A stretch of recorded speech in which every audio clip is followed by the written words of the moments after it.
அண்மைச் செய்தி. மதுரையில் சாலை ஓரம் நின்றிருந்த லாரி மீது தனியார் பேருந்து மோதிய விபத்தில் ஒருவர் உயிரிழந்திருக்கிறார். பரமக்குடியிலிருந்து மதுரை வந்து கொண்டிருந்த தனியார் பேருந்து லாரியின் பின்பகுதியில் மோதியிருக்கிறது. இதில் ஒருவர் உயிரிழந்திருக்கிறார். பேருந்துக்குள் சிக்கியிருக்கும் பயணிகள் கிரேன் உதவியுடன் தற்போது மீட்கப்பட்டு வருகிறார்கள். கூடுதல் தகவல்களை வழங்குவதற்காக செய்தியாளர் பிரசன்னா இணைந்திருக்கிறார். அவரிடம் கேட்கலாம். பிரசன்னா, என்ன நடந்தது? உயிரிழந்த அந்த ஒருவர் யார்? வேதவள்ளி, பரமக்குடியிலிருந்து மதுரை நோக்கி வந்த தனியார் பேருந்து மதுரை விமான நிலைய சாலையில் அதிவேகமாக வந்த சூழலில் தற்போது மதுரை அந்த ரிங் ரோடு அருகே சாலை ஓரத்தில் நிறுத்தி வைக்கப்பட்டிருந்த ஒரு ஈச்சர் வாகனத்தின் மீது பலமாக மோதியது. அந்த ஈச்சர் வேன் வந்துட்டு முன்னாடி இருக்கக்கூடிய சாலை ஓரத்தில் நிறுத்தி வைக்கப்பட்டிருந்த ஒரு சொகுசு காரின் மீதும் அந்த வேன் மோதியதில் சாலையோட பள்ளத்தில் இந்த சொகுசு கார் வந்து கவுந்து தற்போது விழுந்திருக்கின்றன. நல்வாய்ப்பாக அந்த காரில் பயணிகள் யாருமே இல்லை, ஈச்சர் வாகனத்திலும் யாருமே இல்லை. இதனில் அதிவேகமாக வந்து பேருந்து வந்து அந்த ஈச்சர் வாகனத்தின் பின்பகுதியில் மோதியின் காரணமாக அந்த ஈச்சர் வாகனத்துடைய பின்பகுதி பேருந்தினுடைய முகப்பு பகுதிக்குள் வந்து உள்ளே சென்று மறுபகுதியில் வந்து வெளியேறி இருக்கிறது. இதில் வந்து அந்த பேருந்துடைய முகப்பு சீட்டில் வந்து அமர்ந்திருந்த 5க்கும் மேற்பட்ட பெண்கள் வந்து சிக்கியிருந்தார்கள்.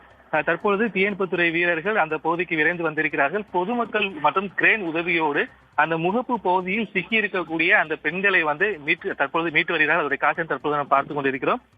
பேருந்து ஓட்டுநருடைய மிகவும் ஒரு அலட்சியமான ஒரு கவனக்குறைவே இந்த விபத்துக்கு காரணம் என இந்த பகுதியில் இந்த சம்பவத்தை நேரில் பார்த்த மக்கள் தற்போது கூறியிருக்கிறார்கள்.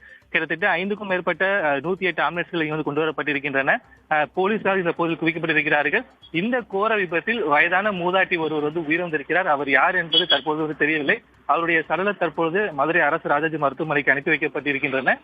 முதல் கட்டமாக அந்த பேருந்துடைய முகப்பு பகுதியில் டிரைவருடைய சீட்டுக்கு அருகே அமர்ந்திருக்கக்கூடிய ஒரு 5க்கும் மேற்பட்ட பெண்கள் வந்து தற்பொழுது அந்த இடிபாடுகளுக்குள் வந்து சிக்கியிருக்கிறார்கள்.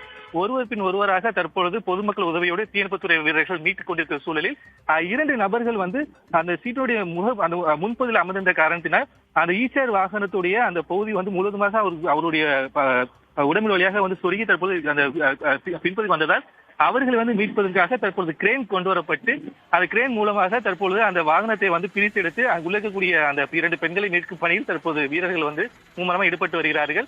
கிட்டத்தட்ட 10க்கும் மேற்பட்டோர் வந்து படுகாயமடைந்திருக்கிறார்கள். அனைவருமே அரசு ராஜாஜி மருத்துவமனைக்கு தற்பொழுது 108 வாகனம் மூலமாக அழைத்துச் செல்லப்பட்டிருக்கிறார்கள். இந்த பேருந்தை ஓட்டி வந்த அந்த தனியார் பேருந்து ஓட்டுநர் தற்பொழுது தலைமறைவாயிருக்கிறார். அதை தேடும் பணியில் போலீசார் ஈடுபட்டிருக்கிறார்கள். வேதவள்ளி, விரிவான தகவல்களுக்கு நன்றி பிரசன்னா.